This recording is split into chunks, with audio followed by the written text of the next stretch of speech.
यह देश न सामंतवादी सोच से चलेगा, न ही जातिवादी सोच से चलेगा। 25 दिसंबर को मनुस्मृति दहन दिवस के रूप में बहुजन समाज के लोग मनाते आए हैं और उसके जवाब में बाबा साहेब भीमराव अंबेडकर जी के फोटो और पुतले का दहन किया गया। यह घटना ग्वालियर की है और इसमें आरोपी बनाए गए हैं अनिल मिश्रा, जो कि पेशे से एडवोकेट हैं, और 4-5 जो भी उनके जूनियर हों, उन तमाम लोगों को गिरफ्तार कर लिया गया।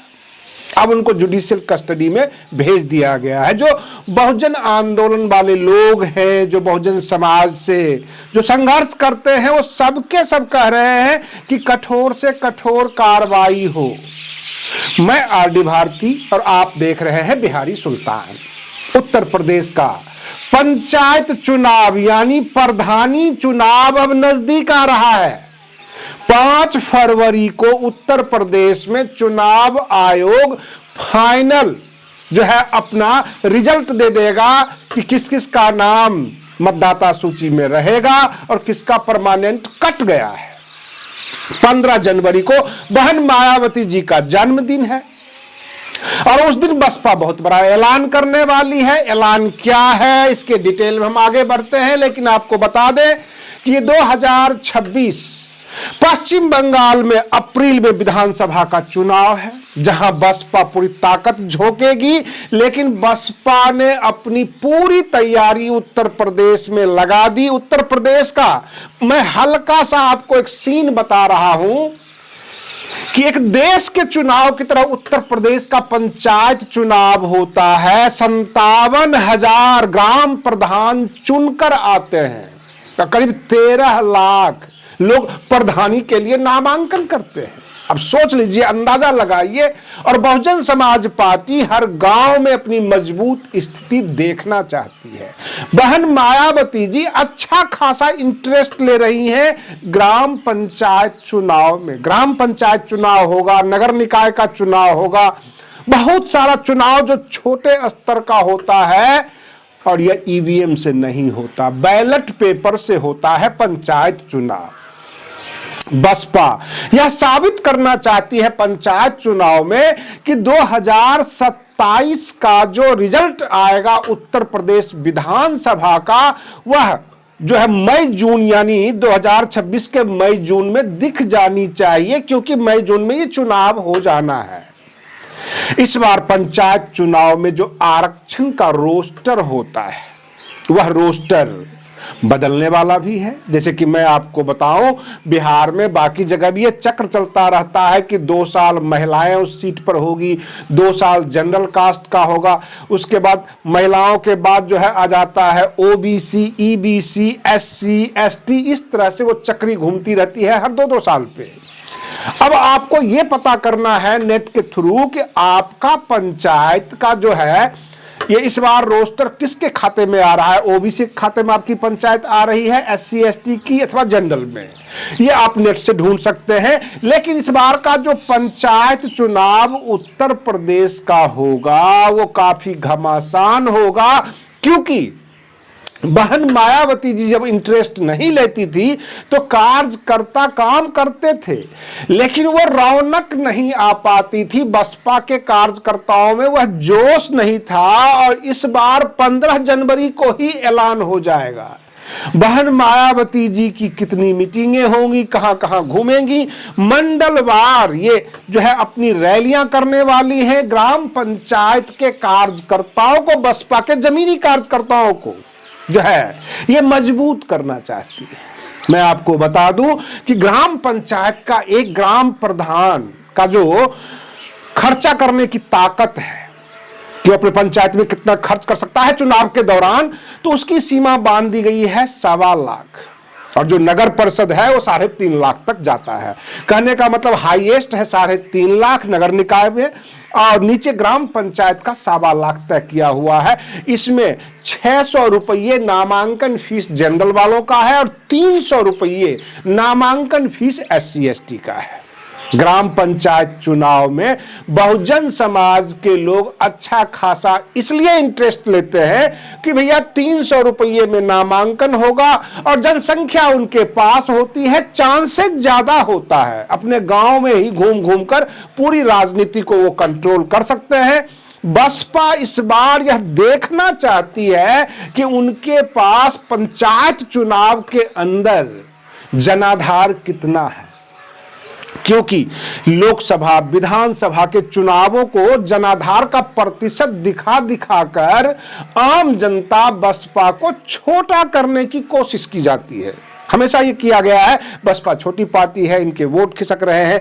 बहन मायावती जी ने अच्छा खासा इंटरेस्ट लिया है, कार्यकर्ताओं में जोश भराया है और समय समय पर ये संदेश दे रही हैं। हर छोटे बड़े जो भी घटनाएं हैं पूरे देश में, बहन मायावती जी हर घटनाओं के ऊपर रिएक्शन दे रही हैं।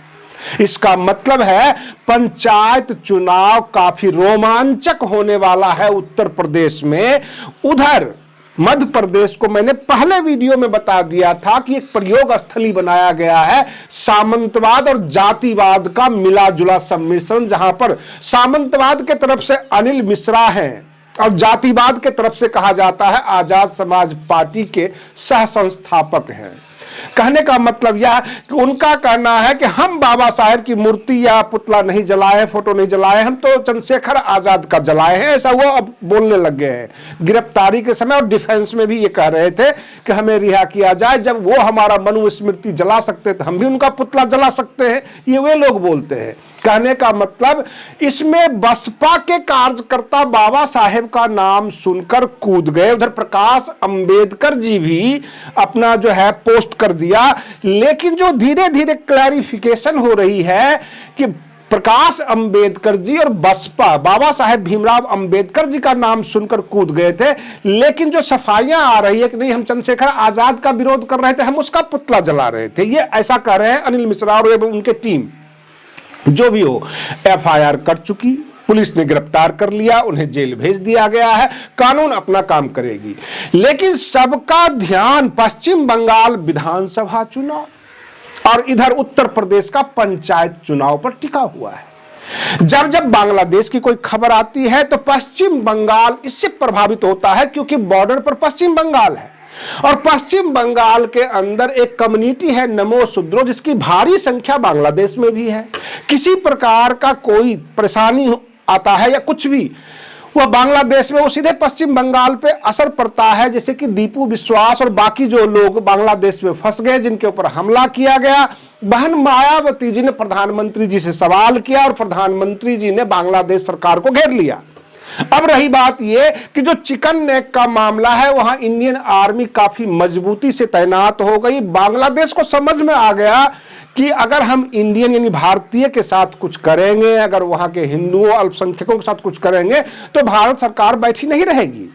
और इस तरह से बहन मायावती जी अंतर्राष्ट्रीय स्तर पे भी दबाव बनाने से नहीं चूकती है, लेकिन उनका जो निशाना है उत्तर प्रदेश का प्रधानी चुनाव के जरिए, इसके सहारे ये बता देना चाहते हैं योगी आदित्यनाथ जी को, समाजवादी पार्टी के मुखिया अखिलेश यादव जी को, राहुल गांधी जी को और प्रधानमंत्री मोदी जी तो है ही, इन तमाम लोगों को बहन जी ये बताना चाहती हैं कि उत्तर प्रदेश की किसकी जमीन कितनी, हम कहां हैं और आप कहां हैं। ये और बात है, आप ईवीएम का हेरा फेरी करके सत्ता तो आप प्राप्त कर लेते हैं, सत्ता पे काबिज हो जाते हैं, बहुजन समाज को आप इग्नोर कर देते हैं। रही बात जब पंचायत चुनाव होता है तो पंचायत की राजनीति होती है, गांव की राजनीति होती है। गांव में एक दूसरे को जानते हैं, पहचानते हैं, किसको वोट देना है, किसको वोट नहीं देना है। यहां तक कोटेदारों ने किसका किसका माल खाया, किसको 5 किलो चावल गेहूं दिया अथवा नहीं दिया, यहां तक पगडंडी में किसके घर के आगे लाइट लगाई गई, किसके घर के आगे लाइट नहीं लगाई गई, किसको किसको भगा दिया गया, सरकारी लाभ किसको मिला किसको नहीं मिला, और गांव का प्रधान ने किसका पक्ष लिया और किसका पक्ष नहीं लिया। ये तमाम चीजें मंथन होती है पंचायत चुनाव में। और पंचायत चुनाव का जो रिजल्ट आएगा उसमें अगर बहुजन समाज पार्टी बेहतर रिजल्ट देती है तो वही हकीकत माना जाएगा।